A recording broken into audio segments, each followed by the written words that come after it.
आज हम हीगल के राजनीतिक दर्शन में द्वंद्वात्मक पद्धति का अध्ययन करेंगे। हीगल के दर्शन का आधार स्तंभ है विश्वात्मा की अवधारणा और विश्वात्मा की विशेषताएं हैं सतत गतिशीलता। अतः विश्वात्मा की इस स्वतः प्रेरित गतिशीलता को अभिव्यक्त करने वाली पद्धति को उसने द्वंद्वात्मक प्रक्रिया का नाम दिया है। उसने अपनी समझ दार्शनिक और राजनीतिक सिद्धांतों को द्वंद्वात्मक पद्धति की पृष्ठभूमि पर आधारित किया है। द्वंद्वात्मक पद्धति का विचार हीगल के दर्शन का मूल तत्व विषय है, किंतु यह उसका मौलिक विचार नहीं है। वस्तुतः इस शब्द का सर्वप्रथम प्रयोग सुकरात ने किया था। प्राचीन यूनान में वाद विवाद द्वारा सत्य का अन्वेषण करने की प्रवृत्ति बहुत प्रचलित थी और सत्य का अन्वेषण करने के सुकरात, प्लेटो आदि विद्वानों ने इस पद्धति का प्रयोग किया था।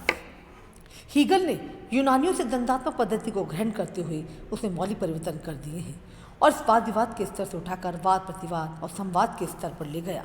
हीगल के अनुसार विश्वात्मा के विकास क्रम में राज्य का एक विशिष्ट स्थान है, पर विश्वात्मा के विकास की प्रक्रिया किस प्रकार होती है, उसके प्रमुख सोपान कौन कौन से हैं तथा राज्य का किस लिए विशिष्ट स्थान है, ये सब बातें द्वंद्वात्मक प्रक्रिया से ही जानी जा सकती है। हीगल का कहना है कि मानव सभ्यता का विकास सीधा और स्पष्ट नहीं है, वह टेढ़ा मेढ़ा है, जिसे आध्यात्मिक चिंतन में बुद्धि द्वारा जाना जा सकता है। विकास की प्रक्रिया गतिशील तथा द्वंद्वात्मक है, साथ ही वह आंतरिक विरोध के द्वारा संचालित होती है। इसका प्रत्येक सोपान वाद प्रतिवाद तथा संवाद से बना है, कई रूप में दिखाई देता है। यह एक बात समझ लेने की है कि आंतरिक और बाहरी विकास प्रक्रिया का वर्णन मानव बुद्धि के अनुसार होता है, क्योंकि मानव बुद्धि अपूर्ण है, अतः उसके द्वारा आंशिक सत्य का बोध होता है। मानव बुद्धि धीरे धीरे सत्य की ओर उन्मुख होती है। किसी भी विषय के सत्य को जो प्रथम झलक मानव बुद्धि को मिलती है वही वाद है।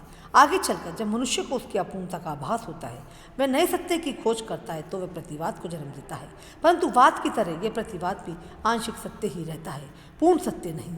अतः शीघ्र ही उसकी असत्यता का आभास भी मानव बुद्धि को होने लगता है और उसके विरुद्ध भी प्रतिक्रिया प्रारंभ हो जाती है। परंतु फिर वाद और प्रतिवाद की आंशिक सत्यों का मेल कर संवाद के रूप में एक नवीन सत्य की खोज करता है। इस प्रकार मनुष्य प्रत्येक त्रयी द्वारा सत्यान्वेषण की एक सीढ़ी चढ़कर उच्च स्तर पर पहुंचने का प्रयास करता है।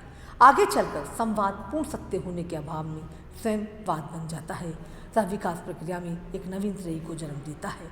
इस प्रकार वाद प्रतिवाद और संवाद का क्रम अबाध गति से चलता रहता है। सभ्यता के विकास क्रम को द्वंद्वात्मक पद्धति के अनुसार समझाते हुए हीगल कहता है कि सबसे पहले प्रत्येक वस्तु का मौलिक रूप होता है, जो वाद के रूप में होता है। विकसित होने की प्रकृति के कारण धीरे धीरे ये विकसित होकर अपने में निहित अंतर विरोधों के कारण अपने विपरीत रूप को जन्म देता है, जो उसके प्रतिवाद का रूप ग्रहण कर लेता है। विकास की प्रक्रिया बराबर जारी रहती है, अतः प्रारंभ में इन दोनों रूपों में संघर्ष होता है, जिसमें अंततः उसमें समन्वय संतुलन स्थापित होता है और वह संवाद के रूप में प्रकट होता है।